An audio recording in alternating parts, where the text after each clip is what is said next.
The ease of doing business ranking controversy. IMF MD Kristalina Georgieva is under scrutiny for her role in alleged rigging of the World Bank's ease of doing business rankings when she was chief executive there. A look at the claims and the findings.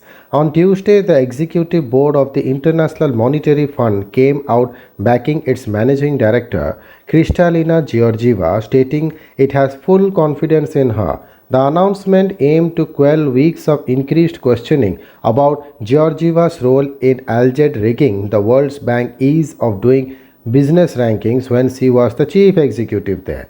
What is the controversy around Georgieva? Georgieva is a Bulgarian economist who held several high profile positions in European politics. In January 2017, she was appointed the chief executive of the World Bank Group.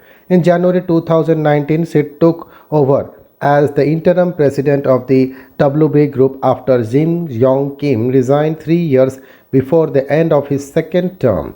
In October 2019, she took over as managing director of the IMF. The trouble started when in January 2018, Paul Romer, then the chief economist of World Bank, he took over from Kaushik Basu, told the Wall Street Journal that the World Bank ease of doing business rankings were tweaked for political reasons. Soon, Romer resigned. Incidentally, Romer was awarded the Nobel Prize in Economics later that year for showing how knowledge can function as a driver of long-term growth. Romer's comments and resignation kick-started a series of queries both inside and outside the World Bank about the integrity of EODB rankings. In August 2020, the World Bank suspended its EODB ranking after finding some data irregularities. A number of irregularities have been reported regarding changes to the data in Doing Business 2018 and Doing Business 2020 reports published in October 2017 and 19. The change in the data were inconsistent with the Doing Business methodology, it stated in a press release. In particular, it was alleged that the EODB rankings were tweaked to inflate the ranks for China in EODB 2018 and Saudi Arabia, UAE, and Azerbaijan EODB 2020. The World Bank initiated a full review and an independent investigation. One such effort was to engage Wilmer Haley, a law firm, in January 2021. In its report submitted September 15 this year, Wilmer's investigation found that the World Bank staff did indeed fudge data to help China's ranking, and they did so under pressure from Georgieva. In fact, at one point, the report states that Georgieva chastised the World Bank's country director for mismanaging the bank's relationship with China and failing to appreciate the importance of doing business to the country. These findings are particularly damaging because China is the third largest shareholder in the World Bank after the US and Japan, and it is being seen as manipulating its way to higher rankings. Wilmer Haley did not find any evidence of wrongdoing with respect to the rankings of Saudi Arabia, UAE, and Azerbaijan. What are the EODB rankings and why do they matter? The EODB ranking were started in 2002 to rank countries on a number of parameters to indicate how easy or difficult it is for anyone to do business in a country. Each year, the EODB ranking mapped whether and by how much a country had improved on a number of big and small parameters, such as how long it takes to start a business, or how costly it is to get a construction permit, or how many procedures one has to go through to enforce a contract. Given the apparent extensive nature of the rankings and that the World Bank was doing it, the EODB soon became the go-to metric for international investors to assess risk and opportunity across the globe. Billions of dollars of investment started becoming predicted on where a country stands on EODB and whether it is improving or worsening. It is also acquired massive political significance as leaders in different countries started using EODB rankings to either claim success or berate the existing government. How reliable are the rankings?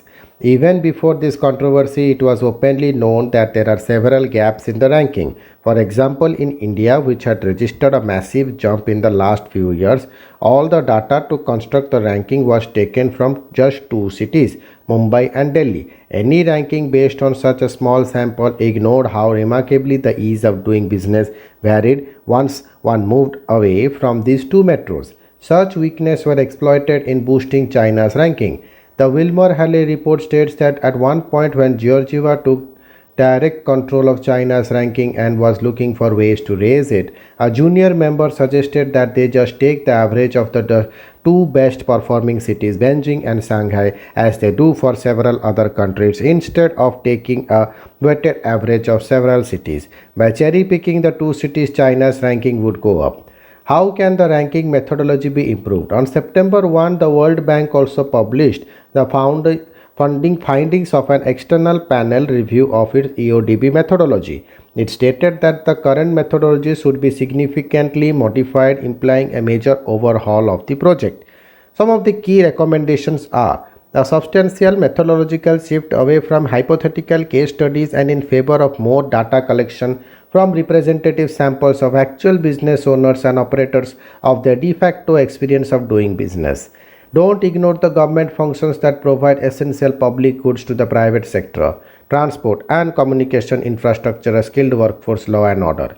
Doing business covers a diverse array of indicators that often have little meaning when aggregated with arbitrary weights. For some indicators, less is clearly better. Example, delays in registering a business, while for others, optimal policy is far less clear. Do not rank countries on their tax rates. From a societal standpoint, collecting taxes is necessary and thus lower tax rates are not necessarily better. Eliminate the indicators protecting minority shareholders and resolving insolvency. Make the contracting with government indicator more relevant. Restore and improve employing workers indicator, but do not rank countries based on this information. Improve the transparency and oversight of doing business. Is this the first time the head of the IMF or the World Bank has been in controversy? No. In recent years, several heads of the World Bank and IMF have been found guilty of some wrongdoing or the other. In 2011, Dominic Strauss-Kahn, the MD of IMF, had to resign after he was arrested in the US following allegations of sexual assault. Rodrigo Rato, IMF MD, between 2004 and 2007 was jailed in Spain for a credit card scandal in 2017. Christine Lagarde, who was IMF MD between 2011 and 17, has been found guilty of negligence in allowing the misuse of public funds in 2016 for a case dating back to 2011. Paul Wolfe, president of the World Bank between 2005 and 2007, has to resign following ethical violations and his romantic links with a World Bank employee. The role of Jin Yong Kim, who was World Bank president until 2019, is also being questioned in the ranking controversy. Thank you.